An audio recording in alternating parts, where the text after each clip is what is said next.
नांदेड मध्ये आलो होतो. मुखेडमध्ये त्यावेळेस अतिवृष्टी झाली होती. त्यावेळेस मुखेडच्या 7 गावांना मी भेट दिली होती आणि त्यावेळेस तत्काळ तिकडे जी काय मदत द्यायची सरकारच्या वतीने ती आम्ही पूर्ण दिली होती.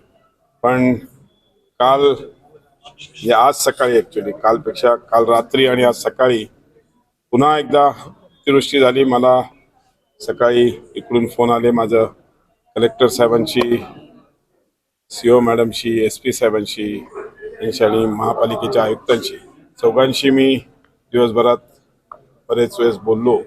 इकडची परिस्थिती या म्हणजे 1983 नंतर पहिल्यांदा एवढा शॉर्ट पिरियडमध्ये म्हणजे 5 तासात खूप जोराचा पाऊस इकडे झाला आणि त्याच्यामुळे मी ताबडतोब इकडे आलो. आज आम्ही शहरातल्या याची पाहणी केलेली आहे.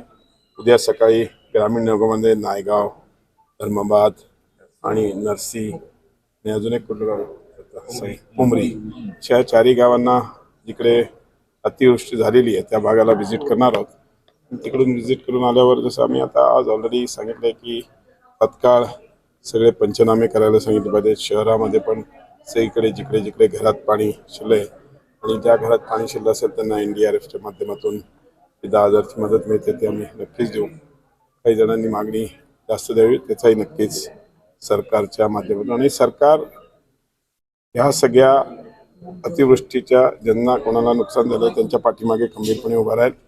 आपल्याला मागच्या वेळेस केळीचं नुकसानाचं उदाहरण माहिती असेल. आम्ही येऊन आढावा घेतला आणि ताबडतोब त्याला मदत आम्ही त्यावेळेस सरकारने केली होती. त्याच पद्धतीने आताही ज्यांचं नुकसान झालेलं त्यांना नक्कीच सरकारच्या माध्यमातून आम्ही आणि सरसकट पंचनामे याच्या घेतात त्या माध्यमातून जर आम्हाला उद्या DPC मधून पण काही पैसे द्यावं लागले तर नक्कीच त्याच्यामध्ये मी द्यायचा प्रयत्न.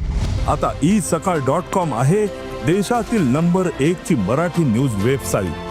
प्रत्येक अपडेटसाठी isakal.com ला नक्की भेट द्या.